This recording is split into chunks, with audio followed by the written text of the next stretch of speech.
Yo, No Credit Fam, what it do, baby? We're back. Episode 17 is on the way. 17 is you guys DC checking it.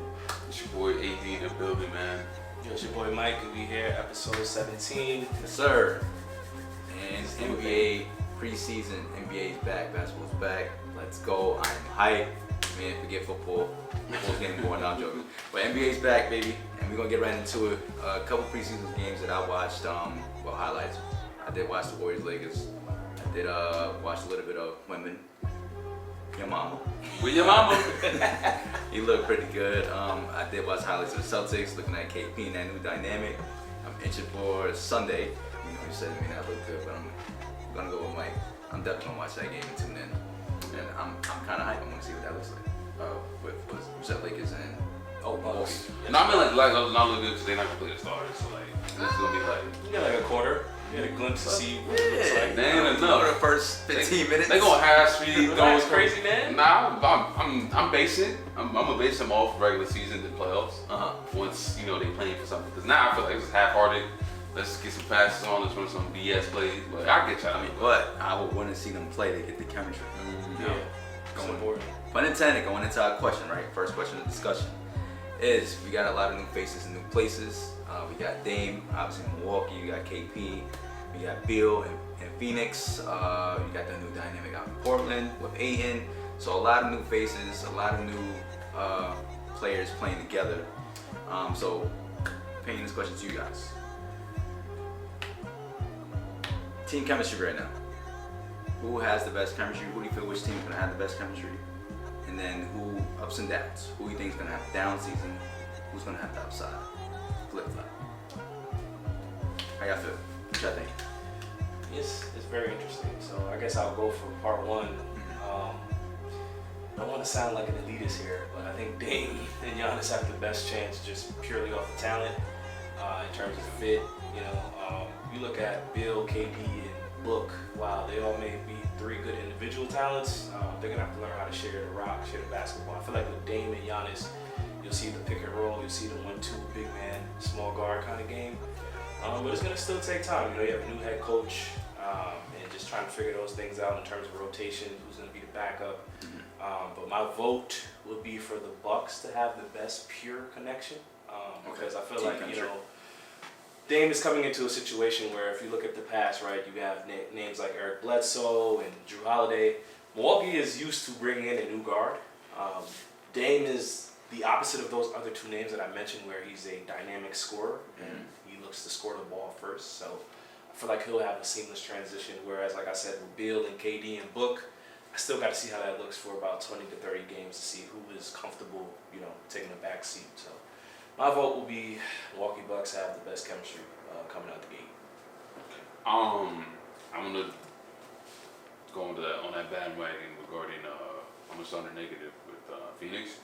To add to your point, they're gonna have to figure out. It's not about somebody taking the backseat. I just think when a game is tough, who are you gonna go to? Right? I just think about with the Warriors when they had KD and that super team, the way that offense was set up with Steve Kerr, it was a free flowing type of motion.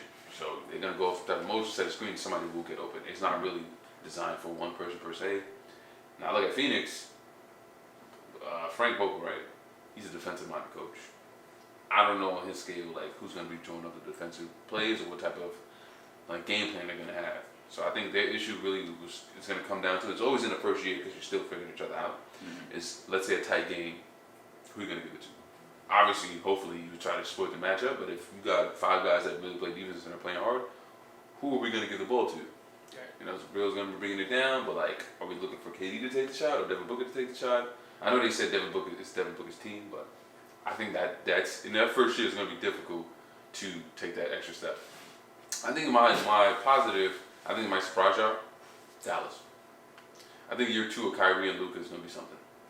And if they can possibly get some type of big that can definitely help them out, that's gonna be a scary team. But I think that mesh of Kyrie and Luka, that backcourt, you added Grant Williams, they get to build together.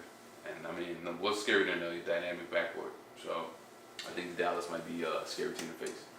Milwaukee, Dallas. Yeah. I'm going Celtics. I'm going Boston. Okay. Why? I feel like JT JB got that chemistry going already prior, so now bringing in those guys together, bringing in Holiday,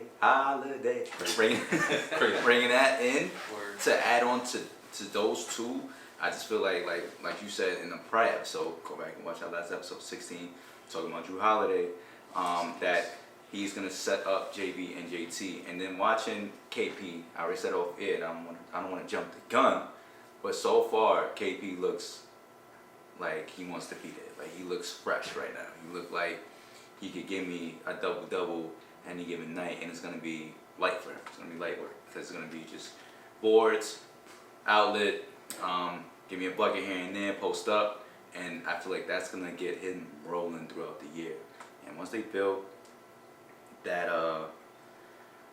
1-2 punch, oh my God, it's gonna be quiet. Yeah, that pick and fade should be dangerous.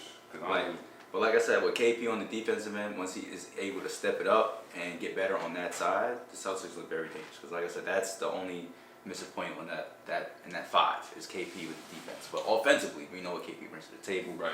As far as catching on the block or catching on the elbow, jab, get his jump shot, or drive straight to the basket. He has a little handle. Obviously, he can shoot 3-point.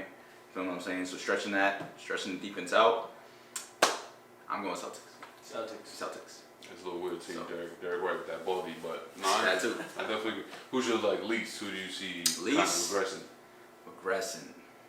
Yeah, we got a lot of names. We got Clippers, Thomas ticking for them. Obviously, Ali's Warriors. I like them. I didn't want to say anything because I want to hear your opinion regarding that game against the Lakers. We got a lot of tandems. JK fucked roll up, and then Chris Paul dissected y'all. Who you feel is regressing right now? Yo, hold up 1 second. If you made it this far in the video, please subscribe to our channel. Don't forget to like and comment as well. I'm out. I gotta think. You gotta give me a second real quick. I'm gonna look through. I would say only for the timetable, Memphis. Not due to who they have or the roster that they built. I think adding Smart and D-Rose was great. But I think it's going to be very important to see how Ja comes back into that offense. Mm-hmm. He's spending for first 25 games? Yes. He'll be at the first 25. Obviously, Desmond Bain got that big contract in the offseason. It's good to see that he got paid. He's probably going to get a lot of the offensive touches. But, for Memphis, I still think they're kind of a piece away at the wing position.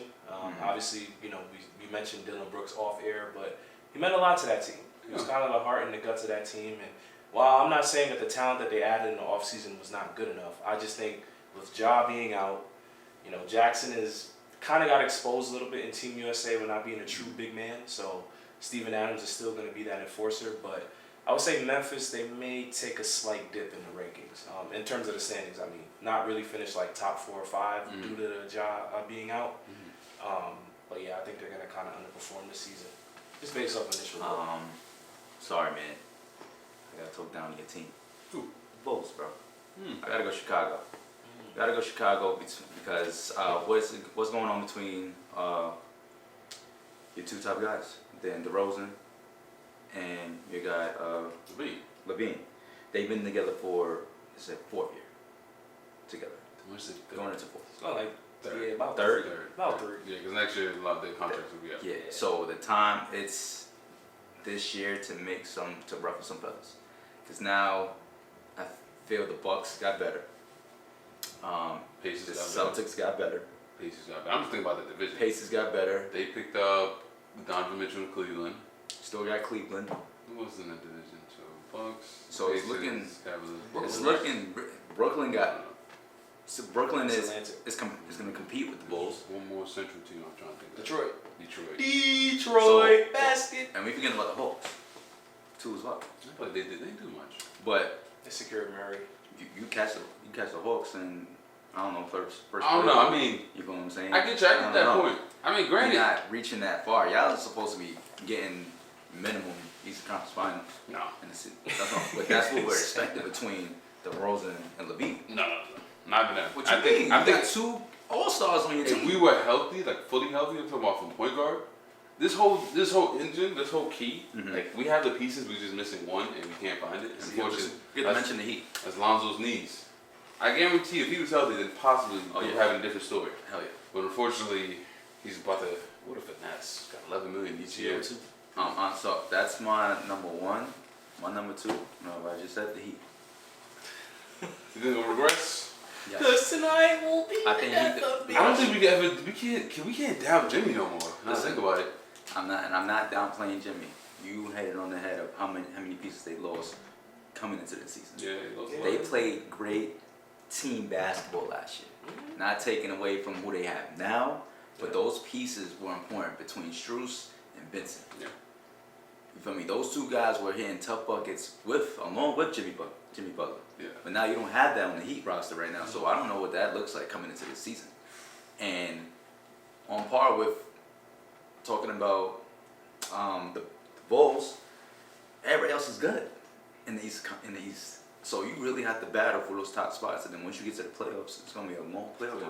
Yeah, I really don't know. Like, it's hard for me right now because I would. It makes sense to agree with you on that one, but I don't know if we could doubt Jimmy no more. Like at the HC, we was like, oh yeah, they're getting out of here, and somehow they made the damn finals. You're right. So I don't know.